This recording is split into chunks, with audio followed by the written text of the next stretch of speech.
तो दोस्तों आज मैं एक्सप्लेन करने वाला हूँ प्राइम वीडियो पर रिसेंटली रिलीज करी गई एक फिल्म को जिसका नाम है द लेयर। जैसे कि लेयर होता है ना उस टाइप से, लेकिन बोलते इसको लेयर हैं, जिसका मतलब होता है कि एक ऐसी जगह या फिर एक ऐसा केव या बंकर जहाँ पर बहुत ही भयानक क्रीचर्स अपनी पनाह लेते हैं। मूवी काफी इंटरेस्टिंग है, काफी इंटरेस्टिंग कॉन्सेप्ट है। उम्मीद करता हूँ कि आपको पसंद आएगा। तो अगर आप चैनल के ऊपर नए हैं, पहली बार चैनल को देख रहे हैं, तो वीडियो को लाइक कर दीजिए और सब्सक्राइब कर लीजिए और कॉमेंट करके जाना, क्योंकि आजकल सबको हार्ट वगैरह मिल रहा है और रिप्लाई भी मिल रहा है। और अगर आप अपने कोई सजेशन वगैरह देना चाहते हो तो वो भी आप कमेंट के अंदर लिख सकते हो, क्योंकि उसके ऊपर जल्दी से जल्दी काम करा जाएगा। और हाल ही में मैंने एक्सप्लेन किया है द चॉक लाइन, एक स्पेनिश हॉरर मूवी को, जो कि काफी इंटरेस्टिंग है। बाई चांस अगर नहीं देखी है तो जाकर देख लेना, उसका लिंक आपको नीचे डिस्क्रिप्शन के अंदर और पिन्ड कॉमेंट में मिल जाएगा। तो चलिए अब बिना किसी देरी के चलते हैं सीधा वीडियो की तरफ। मूवी की स्टार्टिंग में हम देखते हैं दो पायलट्स को जो कि अफगानिस्तान के ऊपर अपने जेट्स फ्लाई कर रहे थे, और तभी उनके जेट्स पर अटैक होता है जिससे वो क्रैश करने लगते हैं और अपने अपने जेट से निकल जाते हैं। अब वो लोग नीचे आकर गिरते हैं। हालांकि पैराशूट की हेल्प से वो बच गए थे, लेकिन उन पर अफगानी टेररिस्ट जो होते हैं उनके पास में आते हैं और अटैक करने लगते हैं, जिसके अंदर वो लोग मलिक को छोड़कर सबको मारने में कामयाब हो जाते हैं। लेकिन इसी हादसे के अंदर एक पायलट की जान चली जाती है और यहाँ पर दूसरी पायलट बच जाती है जिसका नाम केट होता है। अब केट आगे जाती है हेल्प के लिए और एक अंडरग्राउंड बंकर के पास में पहुंचती है जिस पर रशियन में कुछ लिखा हुआ था और वो लॉक्ड था। खैर इधर अब तक मलिक के पास उसके और लोग आ जाते हैं और वो लोग केट के ऊपर अटैक करने आगे बढ़ते हैं और उस बंकर तक पहुंच जाते हैं और उस पर अटैक करने लगते हैं। इस गन फाइट के अंदर वो उनसे बचने की पूरी कोशिश कर रही थी और कुछ लोगों को मार भी गिराती है, लेकिन वो तादाद में काफी ज्यादा थे और एक आदमी रॉकेट लॉन्चर से अटैक करता है, जिससे कि बंकर का मेन डोर ओपन हो जाता है और जान बचाने के लिए केट उसके अंदर चली जाती है। अब ये एक अंडरग्राउंड बंकर होता है तो उसको काफी नीचे जाना पड़ता है और वो स्टेयर से नीचे तक चली जाती है, और अब तक मलिक और उसके लोग भी उसके अंदर एंटर कर गए थे। अब असल में ये बंकर काफी टाइम से बंद पड़ा हुआ था, जैसे कि हमने उसके हालात देखे थे, और यहाँ पर अभी लाइट्स भी नहीं होती। तो लाइट रॉड की हेल्प से केट आगे बढ़ने लगती है और उसे काफी डिस्टर्बिंग और अजीब सी चीजें दिखाई देती हैं। यहाँ बहुत सारे एक्सपेरिमेंट का सामान था और एक हॉल के अंदर तो एक डॉक्टर तक मरा हुआ पड़ा था, जो कि काफी साल पहले ही यहाँ पर मारा गया होगा, और भी कई सारी डेड बॉडीज यहाँ पर थी। इनफैक्ट उनको ऐसा देखकर लग रहा था कि इनके ऊपर काफी एक्सपेरिमेंट्स किए गए होंगे, क्योंकि वहां के हालात ही ऐसे थे। अब उस स्वर्गवासी डॉक्टर की टेबल के ऊपर ढेर सारे एक्सपेरिमेंट के पेपर्स थे, जो कि इस बात को साबित करता है कि यहाँ पर सीक्रेट एक्सपेरिमेंट्स किए जाते होंगे। और वहां पर एक रिकॉर्डर भी रखा हुआ था जिसको केट अपने पास रख लेती है। अब मलिक और उसके लोग वहां पर केट के ऊपर अटैक करने लगते हैं और उन्हें लाइट स्विच भी मिल गया था, तो वो उसको ऑन करते हैं जिससे वो अंधेरे में नहीं छुप पाती। और लाइट्स ऑन होने पर हम इस लैब में बहुत सारे बायो चेम्बर्स को देख पाते हैं, जिसके अंदर कोई क्रीचर जैसी चीज बंद थी। अब यहाँ पर एक गन फाइट शुरू हो जाती है और इससे एक चेम्बर के अंदर गोली लगने से उसका ग्लास टूट जाता है और वो क्रीचर बाहर निकल कर गिर पड़ता है, जो कि उन टेररिस्ट को मरा हुआ लगता है, और वो उसे कवर करके केट के पीछे पड़ जाते हैं। वो ड्रेन्स में छुप जाती है और वो उसको ढूंढने लगते हैं, लेकिन अब तक वो क्रीचर जिंदा हो गया था। जी हाँ, यानी कि यहाँ पर ये हाइबरनेशन में था। वो यहाँ पर खड़ा हो जाता है और मलिक के लोगों पर अटैक करने लगता है, जो कि मेरे ख्याल से यहाँ पर हुए एक्सपेरिमेंट्स का ही एक नतीजा होगा, या फिर शायद से राज कुछ ज्यादा ही गहरा है। अब यहाँ पर ये टेररिस्ट कुछ भी कर पाते उससे पहले ही वो एक एक करके उनको जान से मारने लगता है, और वो भी बहुत ही बुरी तरह से। वो लिटरली उनको चीर देता है और खा लेता है। और इधर केट भी कुछ लोगों को मारकर बंकर से बाहर जाने लगती है, जिसे एक आदमी रोकता है, लेकिन वो क्रीचर उसको भी मार डालता है और केट के पीछे आता है और उस पर अटैक करता है, जिससे उसे थोड़ी सी चोट लग जाती है, लेकिन वो बाहर आ जाती है और उधर से गन उठाकर उसको शूट कर देती है, जिससे वो अंदर चला जाता है और वो डोर को चेन से लॉक भी कर देती है ताकि वो बाहर ना आ पाए। अब यहाँ पर एक आदमी बाहर ही था जो कि उस क्रीचर को देखकर वहां से भाग जाता है। अब केट आगे जाती है मदद के लिए और एक आर्मी टीम उसके पास आती है, जो कि उसको ही ढूंढ रही थी, जिसको सार्जेंट हुक लीड कर रहा था। वो बताता है कि वो लोग उसको ही ढूंढने आए थे, क्योंकि उन्हें आर्मी से 2 पायलट्स के मिसिंग होने की खबर मिली थी, जिस पर केट बताती है कि उसका साथी उसको बचाते हुए मारा जा चुका है। अब वो उसको लेकर वापस अपने बेस पर आ जाते हैं और वहां पर केट हुक से उसकी फैमिली को कांटेक्ट करने का बोलती है, जिस पर वो कहता है कि उनको मैसेज दे दिया गया है कि वो सेफ है। अब वो यहाँ के commanding officer major Roy Finch के पास जाती है और उस बंकर के बारे में बोलती है, और जो उसने वहां पर देखा था वो सब बताती है, लेकिन वो बोलता है कि उस पर कुछ लोगों ने अटैक किया था तो वो उससे डर गई होगी, जिस पर वो कहती है कि वो इंसान नहीं था, लेकिन वो नहीं मानता। वो आगे बोलता है कि उसके सोल्जर्स की सेफ्टी की जिम्मेदारी उसके ऊपर है, तो वो किसी को कहीं भी नहीं भेजने वाला। साथ ही साथ उसके हिसाब से यहाँ पर कोई भी रशियन बंकर है ही नहीं, तो मेरे ख्याल से ये पक्का कोई सीक्रेट एक्सपेरिमेंट होगा। क्या ये रशियन स्लीप एक्सपेरिमेंट हो सकता है? और अगर इसके ऊपर वीडियो चाहिए तो बताना बहुत ही ब्रूटल एक्सपेरिमेंट है ये, लेकिन इस रशियन एक्सपेरिमेंट की सारी सच्चाई और पोल मैं खोल दूंगा अगर आप चाहते हैं तो।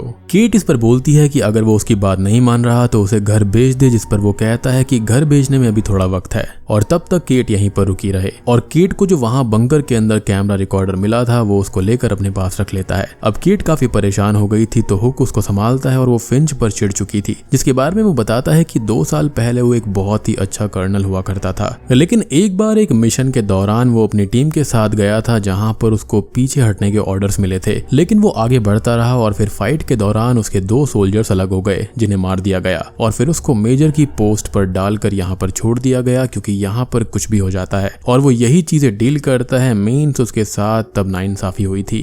वो अब सबके बारे में केट को बताने लगता है और लास्ट में अपने बारे में बताता है कि वो 2 आदमी उसकी ही टीम के थे जो अलग हुए थे, लेकिन फिंच ने सारी जिम्मेदारी ले ली थी और उसे सीनियर्स के गुस्से का सामना करना पड़ा था। अब केट यहाँ पर मेडिक विल्क्स के पास अपने वुंड को चेक कराने जाती है और पेट्रोलिंग टीम ने उस आदमी को भी पकड़ लिया था, तो वो भी यहाँ पर बंधा हुआ था जो बंकर के बाहर केट को मिला था। अब यहाँ पर हुक और जोन्स आते हैं और वो उन लोगों को उस बंकर के बारे में बताने लगती है, जिस पर हुक बोलता है कि अगर वो चीज वहां पर है तो कभी सैटेलाइट पर शो क्यों नहीं होती, जिस पर वो कहती है कि वो काफी वक्त से बंद पड़ी हुई थी और उस पर रशियन के अंदर कुछ लिखा हुआ था, जिसको वो आदमी जिसका नाम कबीर था वो उसको ट्रांसलेट करके बताता है। इसका मतलब ये है कि डू नॉट ओपन, मीन्स उसको इंग्लिश और रशियन आती थी। वो आगे बताती है कि उसके अंदर चेम्बर्स भी थे जिसके अंदर कोई चीज थी जिसने उनके ऊपर अटैक किया था, तो वो ह्यूमन नहीं हो सकता, और साथ ही साथ जिस पर कबीर भी एग्री करता है और बोलता है कि वो उससे भी ज्यादा वर्स था।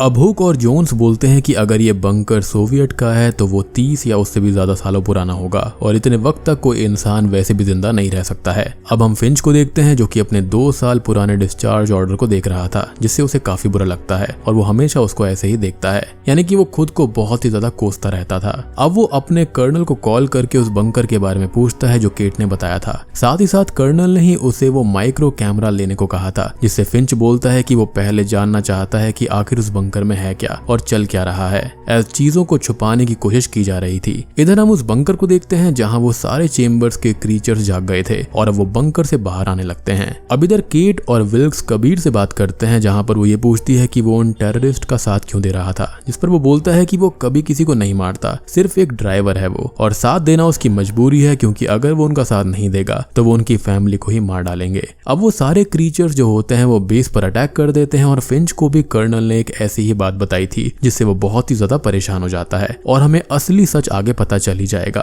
खैर वो सभी क्रीचर्स काफी ज्यादा पावरफुल, तेज और स्ट्रांग थे और एक एक करके वो सोल्जर्स को मारने लगते हैं, जिससे वो लोग खुद को समहाउ बचाने की कोशिश कर रहे थे।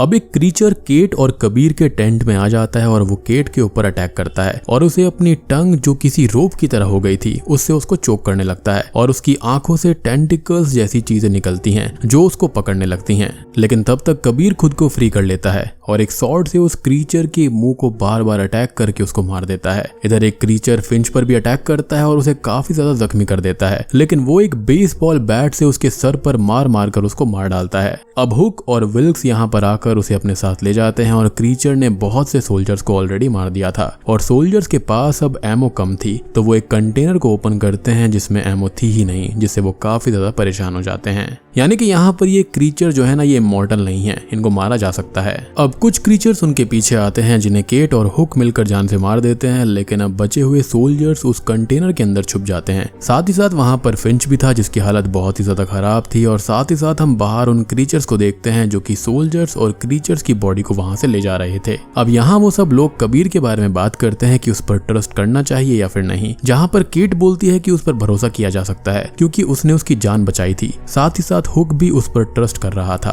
वो पूछता है कि अगर कबीर को कुछ मालूम हो तो वो अभी बता दे जिससे उनकी हेल्प हो जाएगी। वो बताता है कि जब वो पैदा भी नहीं हुआ था तब से सोवियत यूनियन यानी कि रशिया का उनके देश के ऊपर कब्जा था। अब एक बार एक स्टार अर्थ पर आकर गिरा था तो सभी विलेज वालों को ये लगा कि ये गॉड का साइन है। बेसिकली ये एक होली वॉर का साइन था उनके अकॉर्डिंग और वो लोग सोवियत के अगेंस्ट वॉर में चले गए अपने देश को आजाद कराने के लिए। शुरू में सोवियत भारी पड़ रहा था, लेकिन कुछ सालों बाद अफगानी आर्मी के पास और अच्छे वेपन्स आए जिससे वो वॉर जीत सकते थे और सब स्टेबल हो गया था। लेकिन फिर एक एक करके विलेज के लोग गायब होने लगे थे। कभी कभार औरत गायब हो जाती थी, कभी कभी आदमी, और कुछ लोगों की तो बहुत बुरी हालत के अंदर डेड बॉडीज भी मिला करती थी, जिससे सबको ये लगा कि ये काम किसी एनिमल का है। तो उसके फादर कुछ लोगों को लेकर उस एनिमल को हंट हंट करने गए थे, लेकिन सडनली सोवियत वहां से अपने आप ही चली गई और फिर उसके फादर और विलेज के और 43 लोग कभी भी नहीं मिले, जो कि काफी शॉकिंग था। अगली सुबह वो सब उस कंटेनर से बाहर आते हैं और देखते हैं कि सारे सोल्जर्स और क्रीचर्स की बॉडी को वो अपने साथ ले गए हैं। यानी कि जो डेड क्रीचर्स थे और डेड सोल्जर्स थे उनको जिंदा क्रीचर्स ले गए थे। वो लोग अब एक वेंट में आते हैं और उन्हें एक क्रीचर की बॉडी मिलती है जिसे शायद वो लोग ले जाना भूल गए थे। विल्क्स उसको एग्जामिन करने लगता है, जिसके टीथ किसी शार्क की तरह थे और स्किन किसी शील्ड की तरह, इसलिए उन्हें बुलेट से कोई फर्क नहीं पड़ रहा था। वो अब और चेक करता है और उसकी ऑटोप्सी करता है तो उसकी बॉडी के अंदर उसे ह्यूमन ऑर्गन्स मिलते हैं। मींस ये चीज कोई ह्यूमन ही है, जिससे वो बहुत ही ज्यादा शॉक्ड हो जाते हैं। और अब तक फिंच को भी होश आ चुका था और वो बताता है जो उसको पता चला था। वो बोलता है कि आर्मी इंटेलिजेंस को इस बंकर के बारे में पहले से ही पता है और वहां रशियंस ने कुछ छुपा रखा है, लेकिन वो क्लियर नहीं थे कि वहां पर क्या है। लेकिन उस कैमरा से ये पता चला है कि 1979 के आसपास ही वहां पर एक यूएफओ आकर गिरा था, जिसको विलेजर्स ने गॉड का साइन समझ लिया था। रशियंस को असल में वो मिल गया और उन्होंने एक तरीका निकाल लिया उस फॉरेन डीएनए को अर्थ के ह्यूमंस के डीएनए से मिलाने का, जिसका रिजल्ट ही यही क्रीचर है। और वो जो इन्वेजन रशिया ने यहाँ पर किया था इस कंट्री के ऊपर, वो सिर्फ इस चीज को छुपाने के लिए था। वो आगे बोलता है कि ये क्रीचर्स यहाँ पर आए थे सिर्फ एक टेस्ट के लिए, हमारी कमजोरी और स्ट्रेंथ का पता लगाने के लिए। अब तभी ये क्रीचर भी जिंदा हो जाता है और सब पर अटैक करने लगता है, लेकिन फिंच सबको बचाने के लिए एक ग्रेनेड लेकर उस पर जंप कर देता है और ब्लास्ट हो जाता है, जिससे दोनों मारे जाते हैं। और हुक को फिंच की डेथ से बहुत ही ज्यादा दुख होता है। अब हुक कबीर को भी फ्री कर देता है और उसे घर जाने का बोलता है, लेकिन वो उनकी हेल्प करने की बात करता है। केट बोलती है कि उस क्रीचर ने उस पर अपने टेंटिकल्स लगाए थे, जैसे कि वो उसकी सोच को, माइंड को रीड कर रहे हों, और वो उनके हाइड आउट को जानती है। और अब वो प्लान करते हैं कि वो उस बंकर को ही उड़ा देंगे। तैयारी करते हुए केट कबीर से बात करती है, जो कि एक सॉर्ड साफ कर रहा था, और बताता है कि ये उसके फादर की सॉर्ड है। और वो भी बोलती है कि उसका भी एक बेटा है और एक हस्बैंड है, जिसकी 1 साल पहले किसी एक्सीडेंट में डेथ हो गई थी। अब वो लोग वहां पर जाते हैं और बॉम्ब फिट करते हैं, लेकिन तभी एक क्रीचर हुक को अपने साथ खींच कर ले जाता है। वो सब अब बंकर को उड़ाने ही वाले थे, लेकिन तभी केट को यहाँ पर उसकी आवाज आती है और वो ये बोलता है कि वो लोग यहाँ से चले जाएं। लेकिन वो कहती है कि वो उसको छोड़कर नहीं जाएगी और नीचे जाने का डिसाइड करती है, जिसमें सभी उसके साथ में एग्री करते हैं। वो सभी लोग नीचे जाते हैं और विल्क्स बाहर रुकता है उनकी लिफ्ट को नीचे से ऊपर खींचने के लिए। लेकिन तभी उसे रेडियो के ऊपर एक मैसेज मिलता है कि 20 मिनट्स में इस सेक्टर को उड़ा दिया जाएगा, जिसके बारे में वो केट की टीम को बताता है। वो लोग नीचे हुक को ढूंढ रहे थे और हुक को होश आता है तो वो एक रूम के अंदर था, जहाँ पर बहुत सारे सोल्जर्स की डेड बॉडीज पड़ी हुई थी, जिन्हें वो क्रीचर खाने के लिए यहाँ पर लाए थे। अब वहाँ पर एक क्रीचर भी था जो कि हुक के ऊपर अटैक करता है, लेकिन वो उसकी टंग को काट कर उसके सर पर अटैक करके उसको मार देता है और वहां से भागने लगता है। अब आगे बढ़ने से पहले मैं ये क्लियर कर दूं कि ये क्रीचर बॉडी के किसी भी पार्ट की चोट को सरवाइव कर सकते हैं, सिर्फ ब्रेन को छोड़कर, क्योंकि इवेंचुअली ये ह्यूमन हाइब्रिड ही हैं। जब इनका दिमाग खत्म हो जाएगा तो ये मारे जाएंगे और यही इनको मारने का एक रास्ता है।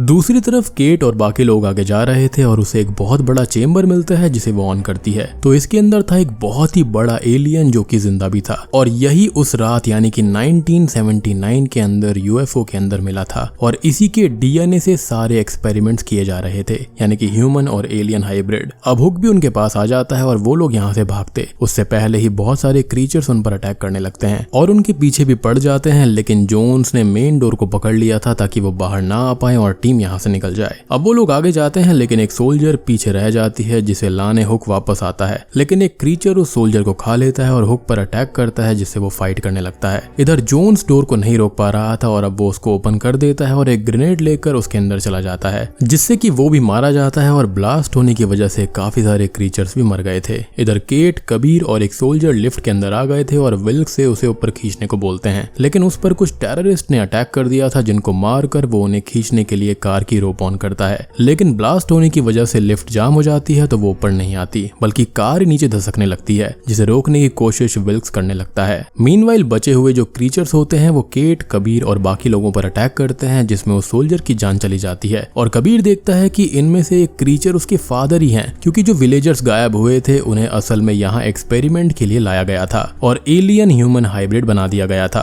अब वो जो ऊपर कार होती है वो नीचे आने लगती है, जिसको विल्क्स रोक नहीं पाया था, और कबीर केट को बचाने उस लिफ्ट से बाहर कर देता है और अब कार ऊपर गिर जाती है, जिससे कि आसपास के जो क्रीचर्स होते हैं वो भी मारे जाते हैं। साथ ही साथ यहाँ पर कबीर भी मारा गया था। अब हुक यहाँ पर, जो कि इस ब्लास्ट से बचने के लिए छुप गया था, वो केट को संभालता है और वो लोग ऊपर जाने की तैयारी करने लगते हैं। अब इधर कुछ टेररिस्ट होते हैं जो कि बच गए थे और वो विल्क्स को पकड़ लेते हैं और उसे मारने ही वाले थे, लेकिन अब तक केट और हुक ऊपर आ जाते हैं और उन्हें मारकर विल्क्स विल्क्स को बचा लेते हैं। अब यहाँ पर धमाके होने वाले थे तो वो लोग यहाँ से निकल जाते हैं और तभी ब्लास्ट होना शुरू हो जाते हैं, जिसके अंदर ये बंकर भी खत्म हो गया था, जिसके लिए गवर्नमेंट ने ये अटैक किया था ताकि यहाँ पर जो कुछ भी है यहीं पर दबकर रह जाए। यानी कि इन्होंने तो ब्लास्ट का इंतजाम किया ही था, लेकिन साथ ही साथ गवर्नमेंट ने भी सेम चीज करी थी, क्योंकि सभी जानते थे कि यहाँ पर असल में है क्या। जिसके बाद में होता यह है कि टेररिस्ट वहां पर मारे गए थे और केट, हुक और विल्क्स बच जाते हैं, जो कि यहाँ से निकल जाते हैं और बूम, इसी के साथ में ये मूवी यहीं पर खत्म हो जाती है।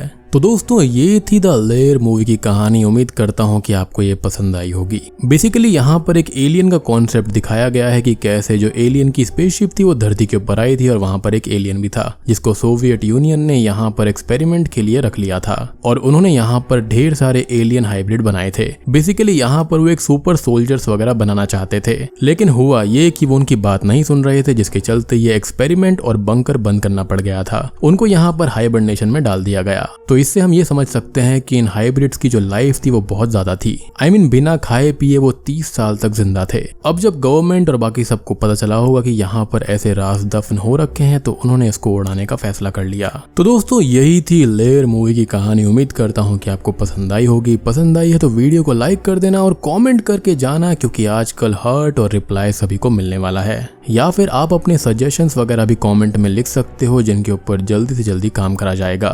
तो वीडियो पसंद आई हो तो लाइक कर देना। चैनल के ऊपर नए हैं तो सब्सक्राइब तो करके ही जाना है, क्योंकि ऐसी वीडियोस और कहां देखने को मिलेंगी। तो मैं आप सबको मिलता हूं अगली वीडियो के साथ में। तब तक के लिए